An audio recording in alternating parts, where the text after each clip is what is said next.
Welcome everyone once again to Center Sarasota's Art Salon. And today we will be presenting Frank Stella and printmaking. Presenters today are Judy Just and myself, Elizabeth Goodwill. I'm the Education Director. Judy Just is our printmaking teacher here at Art Center Sarasota in sunny Florida. It's a nice warm day today. I'm glad I have air conditioning. And I just wanted to welcome everyone who's here. And for those who are watching on the internet or whatever, welcome. So we are going to be talking about Frank Stella and his printmaking practices. And we'll touch a little about his painting and that kind of stuff. But we'll get into this. We'll have a discussion afterwards. So we'll talk for, probably about a half an hour.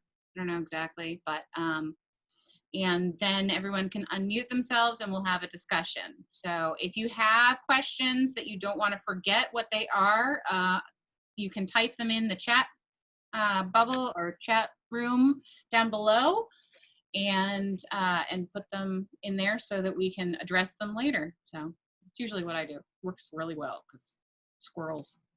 All right, let's share screens. You ready, Judy? I'm ready. Okay. Whatever that means. Do you want to introduce Salon or anything like that, or? No, you're good at that.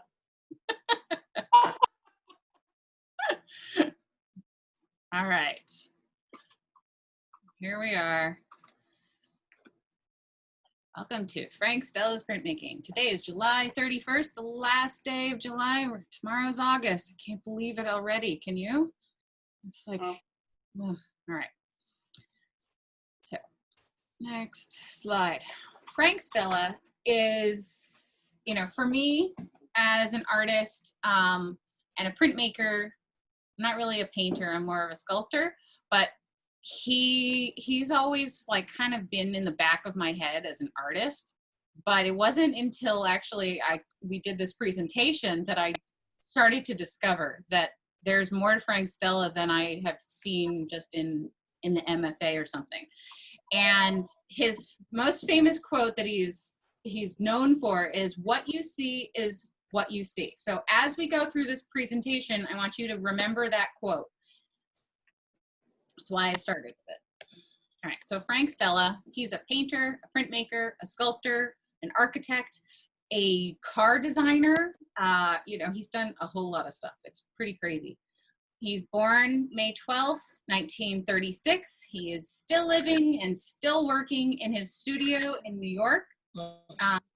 He has a studio in New York City, and then he has an actual warehouse area that he does all of his work out of because, well, most of his work is not small. I'm not sure. Yeah, he's done maquettes. So this is a picture of him at his studio space outside of New York City in the suburbs. And the thing that we're going to be talking about printmaking wise is talking about the collaboration that he has done with for over 30 years with Kenneth Tyler. He's a master printmaker. All right, so my first experience with Frank Stella were these two paintings, actually, at the Boston Museum of Fine Arts. And you walk into the room and they just kind of, for some reason, they just dominated it. I mean, they're a black painting. My mother, who had brought me to the museum, she just didn't get it. And I was just like drawn to these paintings and went up and looked at them close, and, they're painted. He didn't use tape. He didn't do anything like that. And he does, there are pencil lines and he does, mark it out and grid it and whatnot. But he started painting and got a lot of his painting skills from painting houses, which I thought was kind of really interesting. Like, so from how big are these, Elizabeth? How big? Yeah. They are 4x6, 8x10. No, they're probably 4x6. They're pretty big. They had them all on one big wall, and along with Liechtenstein works. And then this is also what I knew Frank Stella for. The ones where he did these bright paintings that were grids and gradations of color, and the canvas started to be stopped being square. And I loved that. And it was actually something that I worked on in my graduate studies, where like trying to defy that edge of the canvas, because paper, it's square, rectangular. There's always that, you know. So Frank Stella's work was an example. How I never actually encountered this until last week is beyond me. And I am so like totally enthused. This is why the topic changed from being the, you know, the color field movement to Frank Stella, because I saw this work and I was like, oh my gosh, this is printmaking. This is lithography, screen printing, and etching. 3 different processes put together into one print, which is crazy, and all the colors. And he developed, he's the one who invented offset printing. Is he? Frank Yep. Stella or Kenneth Tyler? Frank Stella, Frank Stella. back in the 60s, I think. So this is a video that talks about, in Madison, about his prints and how he feels about printmaking.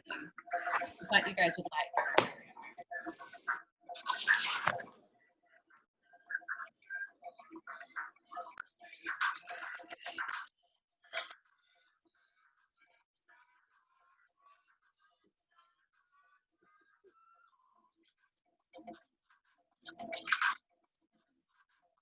About printing or about print, but I think the thing that comes through, especially in the, well, maybe all the way through, but anyway, by the time you get here in circuit pieces, is a sense, I mean, you need to have a sense of the process, but without overdoing it. I think the paper comes first, actually, and then the ink comes next. And behind the ink and the paper is the force of the press. So the mechanical aspect is really important to have a sense of how it happens, that you can get an impression. After all, this is, well, actually, in some cases, you have different multiple colors because you have multiple impressions. But basically, it's an impression. And what's so much fun about the black and white prints is they're one impression, you know, bang, and it's over. For that, and that's the way printing was meant to be.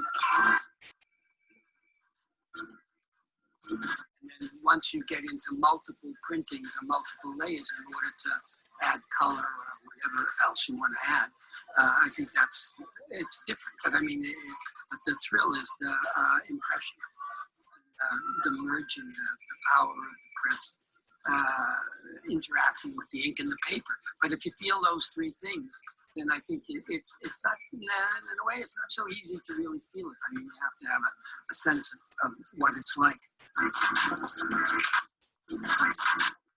I always get asked the question of your favorite or something, but I don't know that I have a favorite any more than you have a favorite child, or you're not supposed to have a favorite child, I guess. But anyway, Pergusa, I like it, and it was, you know, in a certain sense, I'm not quite sure. Maybe it's a kind of clarity to the image, but it's been a very popular print. And so, you know, I like it. Don't think I'm going to make any more prints, or if I do, I'm going to hide them.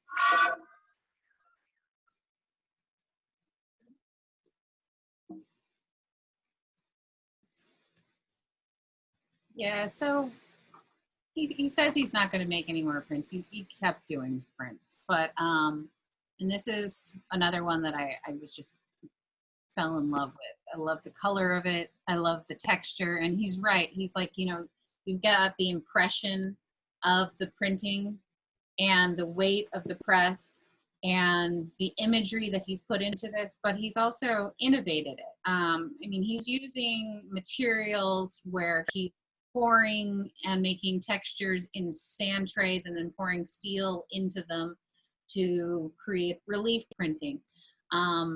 He's utilizing all sorts of different prints that he then cuts out and collages, and he's working with Kenneth Tyler, and Kenneth Tyler gets to have the fun part of figuring out the puzzle of how to print what Frank has created. So he creates almost like this paper collage, and he has the elements that they've already printed, be it a lithograph or a screen print or etching.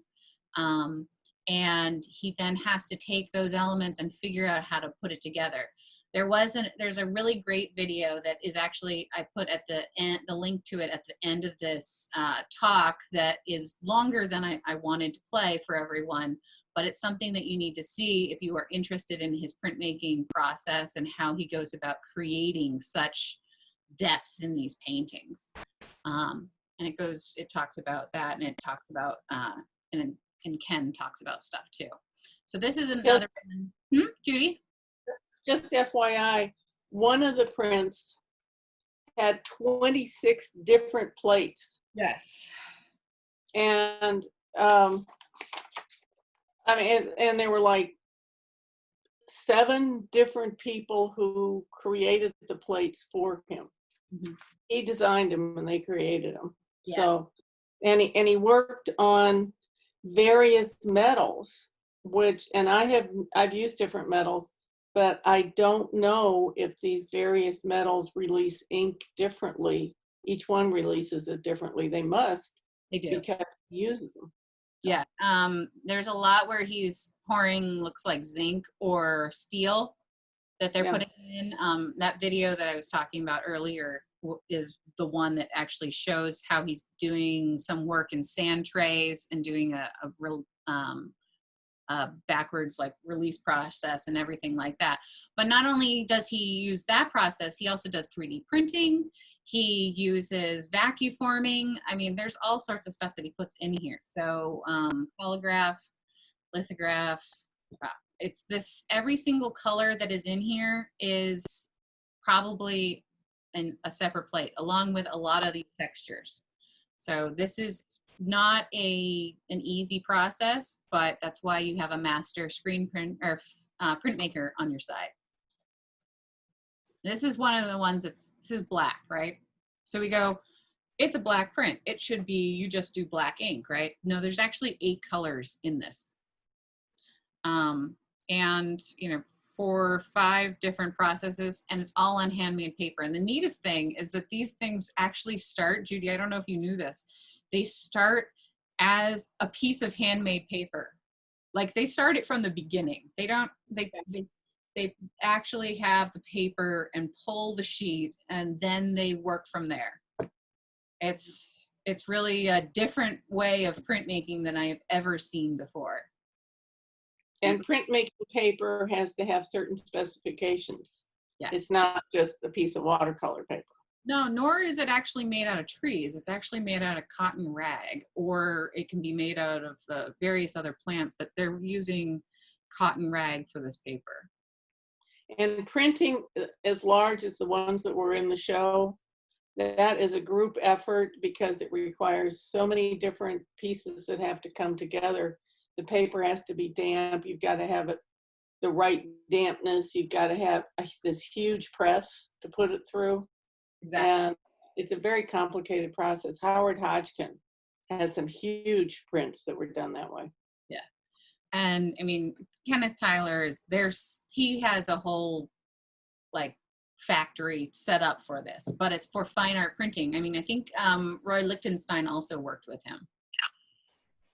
So, all right. So this piece, now, before he was just working on, you know, he had these prints and they were flat. They were just one dimension on a piece of paper. He also has these ones, which are kind of like a hybrid kind of like composition, where it's actually a 3-dimensional print. So they're different levels, and watching the curators put them together is kind of like watching them put together a jigsaw puzzle. But it's just like, you know, I like the way, and I'm fascinated by Frank Stella's innovation and the fact that he, you know, he started as a minimalist and a very like, you know, prominently well-known minimalist, and has progressed to be, this would definitely not be in my recollection of saying a minimalist at all. I'm not sure. I think he's like kind of he stands on his own for his own sake. And then the latest series that he's been working on, and he goes back and forth between different things, which is great, because I mean, you work on one thing and then you work on another. And I love that. That's my process too. You change mediums. This one is actually out of painted metal. So he does do cast forms and then uses found objects, puts things together, spray paints them, paints them. So he does have a group of people who are helping him put these things together, but the imagination and the drive and the fuel and the vision is in his eyes. So, and then I have found this other quote. This is, "No art is any good unless you can feel how it is put together," which that piece that I just showed you is a good example of. And by and large, it's the eye, the hand, and if it's any good, you feel the body. Most of the best stuff seems to be a complete gesture and the totality of the artist's body. You can really lean into it. And I feel very strongly about this quote, which is why, I put it in here. But my work, and it kind of like it connects with me, because the work that I do, a lot of it becomes a whole body gesture. It's not, especially with printmaking, you are using your whole body, mind, body, and soul to create work. And I think you would agree on that one, Judy. Yeah, and it's, try to do it sitting down, it doesn't work. No, it does not. All right. You're up. Okay. Well, I've been printmaking since the early 60s, long time ago, and traditionally, and then moved into all this contemporary stuff because the traditional inks are toxic and the traditional studios are toxic. People are still using them. When I found his work, I've always known his work, and I was thinking today, the first piece I ever saw of his was at the St. Louis Museum, and it was when I was at university, and it was one of the lines, and I was just blown away by it. I went, oh my goodness sakes alive. But I do not know how I got to his prints, but it was about a year and a half ago. And I was so taken by this multi-dimensional stuff that he does. And the shape, that's the white lines at the top with red, that is, this whole series is from the Middle East series. And that is, if you follow that around and make it an oval, it is the Neolithic city shapes in Neolithic times in that area. And so every single thing that he has in his pieces relate to something that he's read, that he's seen, where he's been. It's not just these odd pieces that are getting put together. And some of these are hand colored, and Howard Hodgkin does the same. Howard Hodgkin does the same thing, where they'll go in, someone, not necessarily him, will go in and do watercolor in an area or do pastel in an area.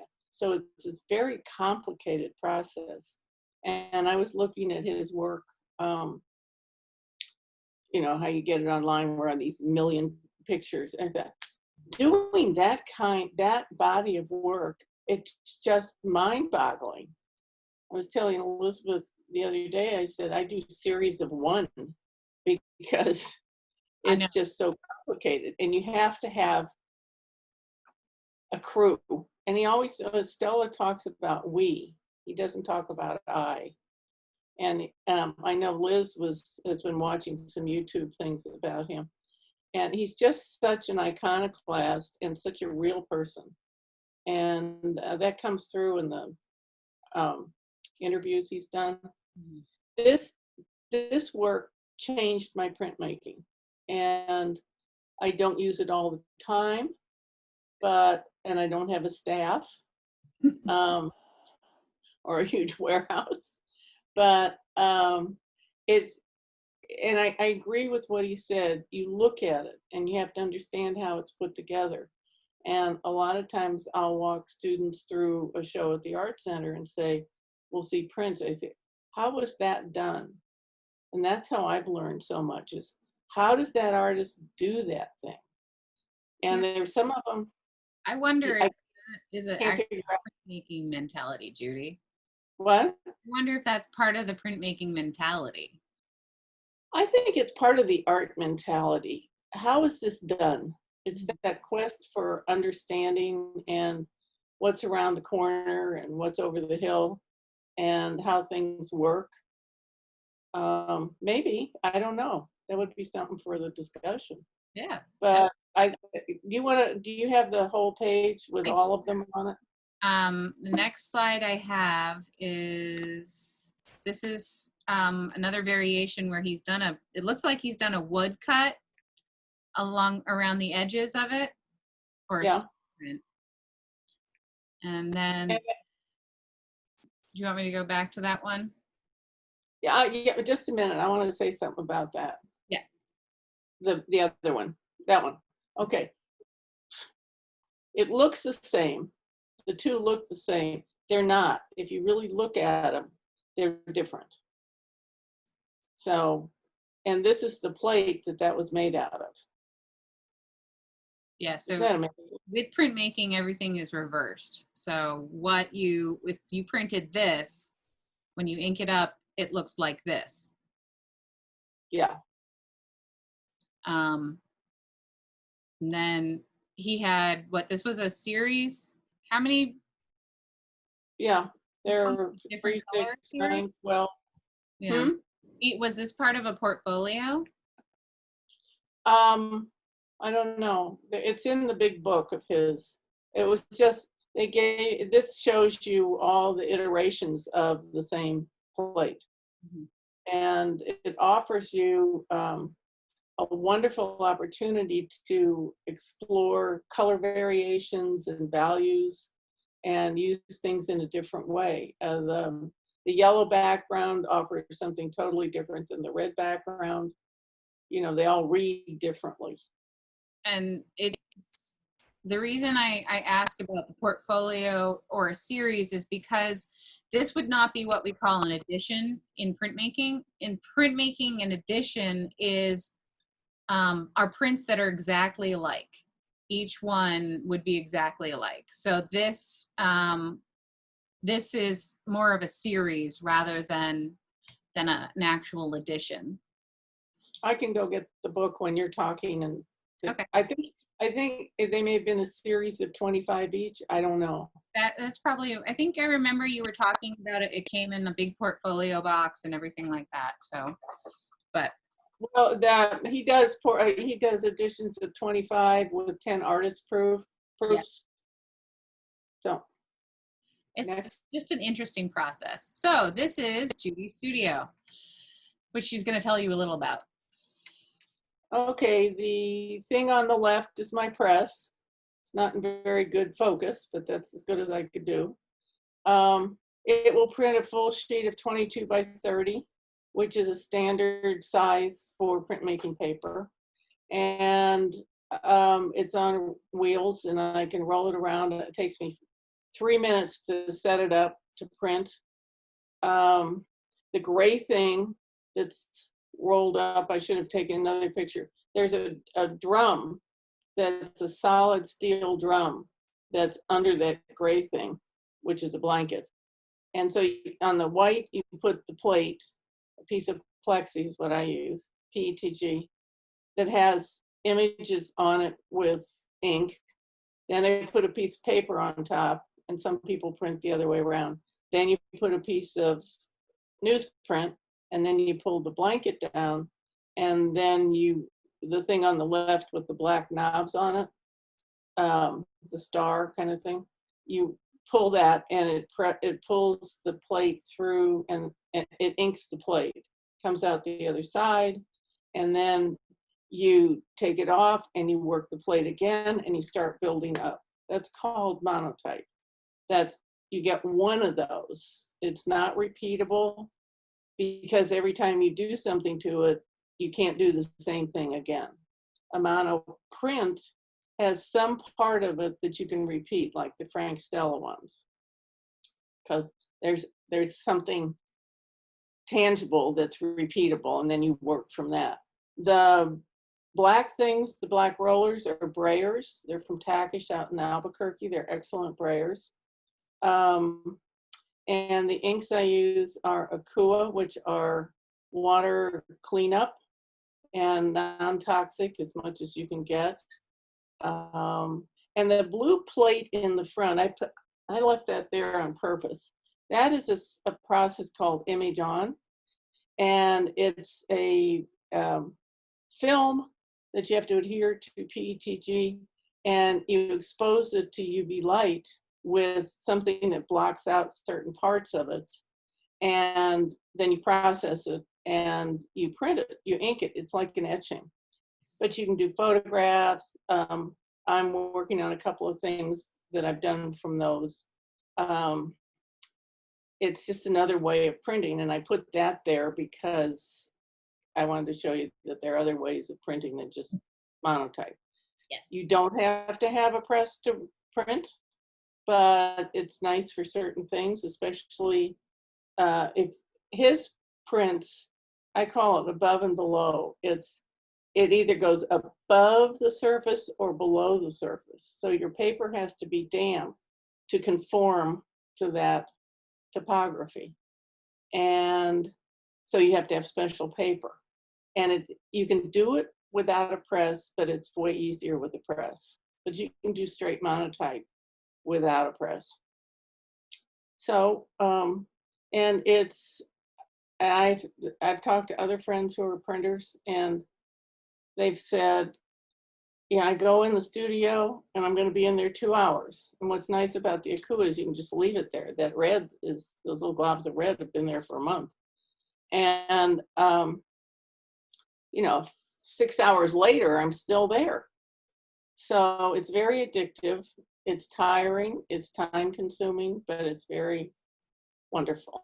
It is. And, you know, you need to know about papers. You need to know about viscosity. You know, it's a whole other world. And it can be very painterly. It can be very structured. You can do etching. You can do all kinds of stuff. So. Well, and that's the painterly one that which is actually my favorite process, which is lithography. Lithography is you actually paint onto a plate or onto a stone that you've prepared.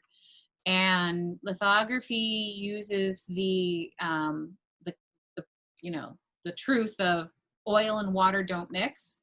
So you put down an oily ink and you use water to wipe away the areas that you want to keep clean, and print from that. So you are drawing and painting in an oily material. Usually it's black, so you have to figure out what color is which one and where the colors go. But lithography, I think, is pretty akin to, is the most painterly, along with monoprint of the print processes. Etching or engraving uses a metal plate that you actually either eat into with acid or you dig into with a metal tool. So it's a very static process. The same goes with relief, which you actually cut away the parts that you don't want to print in wood or linoleum or any material. And printmaking for me, it was my MFA and my BFA major. And it was something that really, exactly what Judy said, is like, you know, you would be in the studio and all of a sudden you'd realize it's like, you know, 2 o'clock in the morning and I'm supposed to be I'm at school and I have to walk across campus to get to my car. But it was a great experience, and I miss having access to those printing presses all the time. I'm jealous that Judy has that, but she keeps inviting me over and I keep not doing it, so. Well, and I just wanted to say we're very fortunate at the Art Center to have access to 2 presses. One of them is really tiny, but it works just fine, and one's a little bit larger. And they're fine. The one I used to have, a very fancy one that was huge. It was the white part, the press bed was 30 by 60 with this huge roller. And it was a real investment. This was an investment. But I knew that if I didn't have a press, I would be very sorry. So when I sold the big one, because I found a buyer for it, that I turned right around and spent the money I got from that one on this one. And I'm very glad I did, because I don't use it all the time, but it's so easy to use. And it's wonderful. And the other thing you can do is you can build up a plate and you dampen paper and you can emboss it so you don't have to use color. I mean, they're just a myriad of things. You can make plates with a hot glue gun. I've done that. So yeah, they're wonderful. And it's an amazing process. It was originally Albrecht Dürer. I'm sure a lot of you know that wonderful rabbit etching that was done. The rhino. In 14 something. I'm not a good note taker. 14 something. But it's a classic. And back in those days, it was more about representational because they didn't have photography. Yeah. So it's moved through the ages, and Frank Stella is one of those people who has really broken the rules and has pushed it beyond what it used to be. Well, And the new inks have pushed it beyond. And I know a number of printmakers who have just dragged their feet. They don't want to give up the oil base, but either they do or they don't. it's So much easier. No, for no, me, it's not, Elizabeth. I know. But so with printmaking, they were always saying, "Oh, why you're a printmaker? That's like a dead process." And just going through and looking at Frank Stella's innovations and what he's done with a master printer is just, amazing. And it has like kind of reinvigorated my joy for printmaking even farther. And I hope that all of you guys have gotten something, or at least got some joy out of this presentation that we have done for you today. So we're going to start our discussion. I just wanted to say one other thing, of course, that a lot of artists make prints. A lot of famous artists make prints. And David Hockney has done some. Howard Hodgkin, his work is just absolutely incredible. So, but he worked with the master printer, and that's such an incredible gift to be able to do that, because they know what you can do more than you know what you can do. Exactly. All right, so I'm going to open the floor up for discussion. If anyone would like to participate, please raise your hand if you have questions or whatnot. You can unmute yourself, or I can unmute you.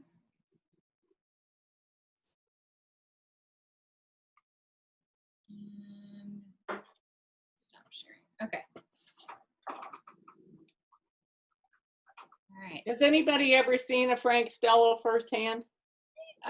Or reading? I see. Hi there. There were so many at Miami Basel. Yeah. Carol, did you unmute? Hi. I just want to say thank you for this discussion. This is the first time I've dialed into one of these talks. Hi, Carol. And Time to see. hi. I know it's. Anyway, I think it's great you're doing them, and I do hope more people, find them and log in and just chat a bit. I had one thought, though. This has been great, but something you might want to think about, particularly with a process kind of talk. If you could add a couple of short videos one of your speakers doing something, or if there's a Stella video, just to kind of see that in addition to seeing the finished work. And yes, I have also seen some Stellas in real life in various museums that I've been to. For you guys, for homework, this is the link to the video that was like amazing. It was oh, great. 5 minutes long, or I would have just played the whole thing. But the process, they are pouring into sand trays. You see him like stepping on the plates and carving into things and cutting things up, and it's like wow. So I just found it today. Okay, I'm gonna make a note of it, and thank you both for the conversation. It was fun. This link will actually be also in, I'm gonna put it in the chat right now. So you guys can all have it. It will also be on the website. When you go to explore under the page for this salon, we'll have links to the videos we had, and also once we get to it, we will upload this discussion or this talk. Okay, so let's see. There was a question from we had Margin had. Yeah. Can you share the title of the work? Yeah, it's archaeological site names from the Near East series. Yeah, he had there's that series, and then there was a whole Moby Dick series. The black piece that I showed was actually black print that I showed was from the Moby Dick series. He has a smoke ring series. But there's Benjamin Moore series that are paints, because he used Benjamin Moore paint. Yeah. And Patricia asked, how's a sand tray used? Okay. Do you want to explain it, or you want me to? I can, or you can. It's up to you. Okay. All right. So he would make a sand tray and put a border of wood on the ground, and it's all on the ground. The sand is tapped down nice and firm, and then he draws into it. He rolls things into it. He takes some metal and smushes it into it. So it's a sand casting technique. It's like sand cast jewelry in the Southwest. He pours hot metal into it, doesn't he? They'll show you in that video. How does he print from that then? So from that, he's able to roll it up and ink it up and turn it. That matrix that we showed you earlier, that is actually a cast metal piece. Oh, okay. So that doesn't have anything to do with the printing. Yes. Yeah. It's printed from that. It's printed from that. Yeah. That's inked and then printed. So if you look at the, So that makes the print plate. so if you look at this piece here, this is the matrix. And by matrix, what we mean as printmakers is we mean the base that we printed from. You can see the areas where ink has kind of been left behind.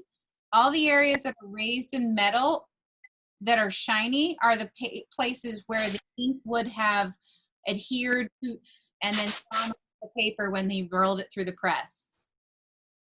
Okay, I got it. Yeah. It's a very physical and a very visual process. And I really wish I should have shown the video, but it was like way too long. Yeah, I watched that video. Yeah, but if you're interested, check it out.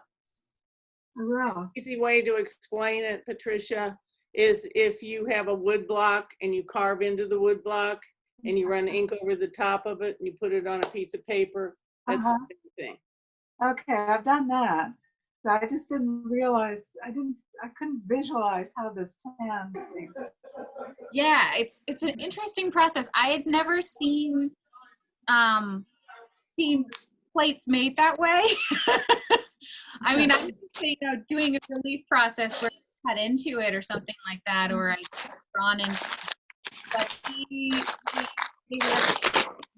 a lot more, it becomes a lot more sculptural and, Yeah. and architectural, and it's really kind of interesting to see where he keeps pushing the boundaries. If someone Right. tells him no, I really think that he goes, no, I think we can do something, but let's think on it.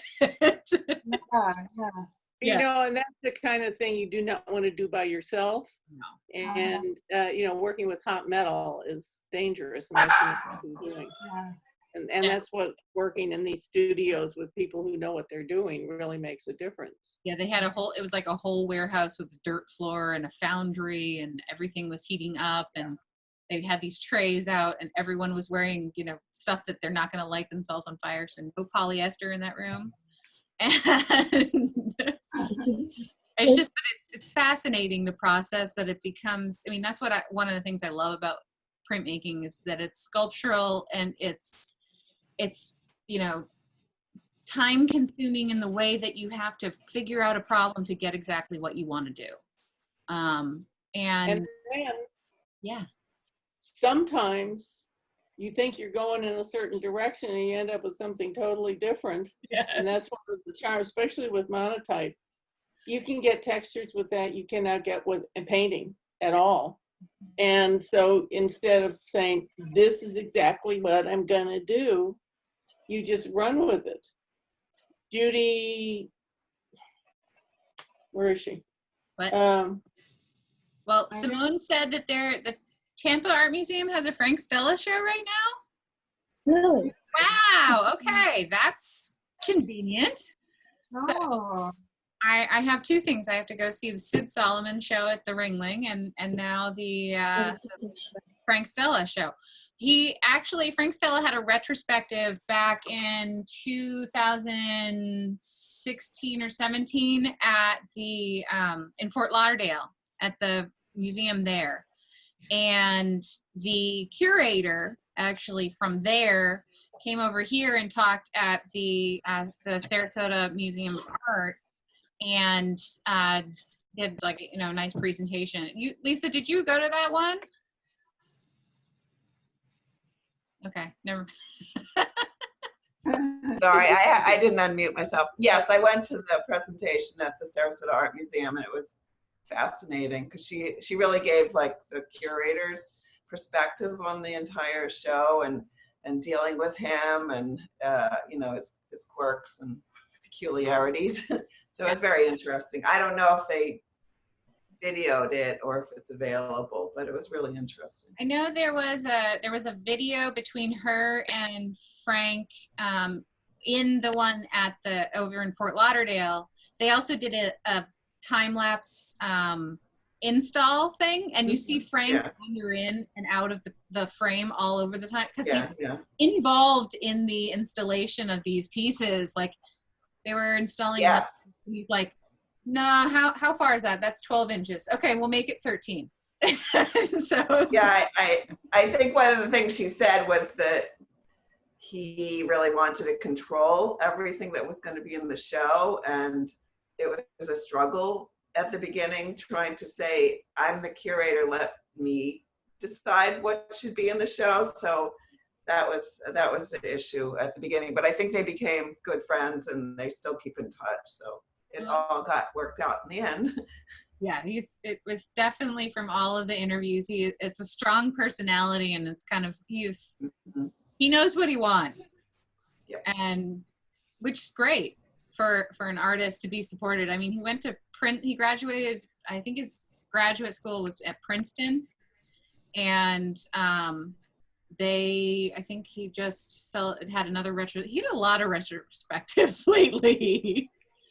But I mean, at the age of 25, to be recognized as a pivotal artist in the world is pretty amazing, and also that's like kind of overwhelming to have that much pressure, but that he keeps evolving and taking in new modes of like artwork instead of repeating the same old thing over and over and over again. He keeps evolving, and I love that. And that's what an artist is. You keep Yeah. working on. Yeah. You keep Did it. anybody get to see his show at the Whitney in New York? That was an amazing show. And they had some maquettes there too, the smaller versions of some of his work. Was this the new building for the Whitney? It was maybe 2 years ago or so. It was their new building. I think it was during the biennial. Yes. Yeah. Yes, the new building that's on the Highline. west side. Yeah, with the big windows. I looked at those pictures. Yes. It looked like the Perez. The way that just Yeah. has the glass wall. Yeah, it was a wall of windows, so they couldn't. Which looks out on the Hudson, and they had one of his giant sculptures outside. And yes, you can't hang anything on that wall. It's all windows. I mean, it's interesting. I mean, he paints inside and he paints on the floor, and he talks about that in a couple of the videos that I looked at, because he's like, even his square color paintings were painted flat. He's like, I paint and I go around and I come back where I started. And he's like, the only difference between me and, like, you know, the other artists who paint flat is that he actually puts like a bridge. So he has something that he sits on as he goes and paints these things. And that is an Asian technique. It's been used a long time to work in the center of large pieces. Mhm. So You know, I used it a lot in printmaking because you didn't want to lean on the lithography stone because your skin has oil in it, and that would transfer. and now I was telling Elizabeth, now there is a lithography process that's called paper lithography. And we have several printmakers attending today. And Judy Schneider, she works from images that are repeatable images. She does a lot of work with those, which is another technique. And, you know, I think with people like Frank Stella and Sam Francis, they innovate techniques. Sam Francis developed this vacuum printer, and he would inject this toxic stuff in just before it hit, and his prints are so amazing. But these are innovators, and we don't all have access to that, so we have to innovate on our own in whatever medium we work in. So, Liz, I have a question. A little birdie told me that you know quite a lot about Frank Stella. How do you feel about him and his I work? love him. I love him more than his work. Have you met him? Yeah. No, I'm just a voyeur. I just searched around. His name came across a couple of years ago. I have found one of his books, and I started watching him on YouTube. And I like him. I like how he started and how he's finished. There's a continuity from his protractor series to his actual mobile work that's very similar, and I think that's great. Yes. I mean, he's got those curves, and the fact that he attributes, like, his architecture and everything kind of coalesces into one piece each time. Yeah. I don't know. Yeah. I find it, I keep going, oh, I know that piece. That's a arc that I use for making curves. So Yeah, exactly, and he used that in an unusual way. Yeah. And added color, and I think that's just amazing, and I love him. I think the hell with the curator. Let him do what he wants. He's the real deal. Yeah. Judy Schneider, what do you think of Frank as a fellow printmaker? Well, I find the technique and the mixing of components, which I like to do myself, interesting. I'm not crazy for his, for some of the aesthetics. I tend to want something simpler. but I love the fact that he is always trying something and expanding and working with unusual things. And I know how much fun that'd be and how nice it is to have an assistant to help you with some of this stuff. Unfortunately, that's something I've missed in my lifetime. So, one of the last videos, like most recent videos that I saw, he had a carbon fiber sculpture, and and it was big. It was, of course, not small. There's nothing small about Frank Stella's artwork. But I'm going to put up a couple links in the discussion, but on the blog post for you guys for videos that I really wanted to show but couldn't show just because they were too long, but I thought that you might really find interesting. Does anyone else have anything to share about Frank Stella, or stories or things that they saw in an art museum and didn't know anything about? No? Okay. All right. I want to say something for those who want to see printmaking done. Go to YouTube and look for Susan Rostow, R-O-S-T-O-W. She is the developer of Akua Inks, and she has a ton of videos. They're very explanatory, very, very informational. And another person who, she does woodcuts, and she's a wonderful teacher, good friend of mine, both of them are. Catherine Kernan, K-E-R-N-A-N, K-E-E-R-N-A-N, and she's out of Boston. Susan is out of New York, and it shows you, there are a bunch on YouTube. It shows you the printmaking method. And I was talking to Susan last year. I said, you know, there aren't any classes here for me. But I went on YouTube and I had a whole event that something I hadn't seen before. So I felt like I'd been to a workshop and it didn't cost me a fortune. So they're out there. Yeah. So YouTube is a great source. Yeah. it really, really is. All right. So just one last thing before we finish up. Okay. I sent you this link and I'll post it on there. Just want to let you know, again, we are always looking for presenters and topics. Please send me an email if you would like to present a topic or an artist.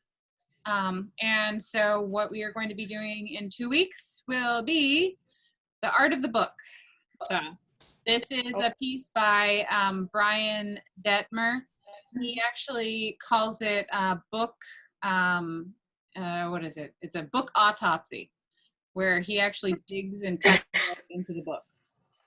So, And Judy? thank you for including me in this. I appreciate it. Yeah, of course. Congratulations, you get to help me with the next one. And also just tell everybody, Elizabeth, that you put some of those names that Judy mentioned on the chat. Yes. If you click on the chat. I didn't think of them ahead of time. Sorry about that. I think Elizabeth was putting some on there. And In case anybody didn't catch what you said. Okay. Please donate to the Art Center. Please, please. Thank you for the presentation. Thank you. It was really good. That's a great job. thank you guys. I hope you enjoy everything, and I will be back on Monday at 2 for our book club with Jerry Saltz, if anyone is interested. Jerry. We'll be working on 2 chapters this time, and because we're getting to the combined chapter part. But on that. Thank you, Elizabeth. Thank Good you, job. everyone. Appreciate Bye, it. everybody. Bye. Thank you. Bye.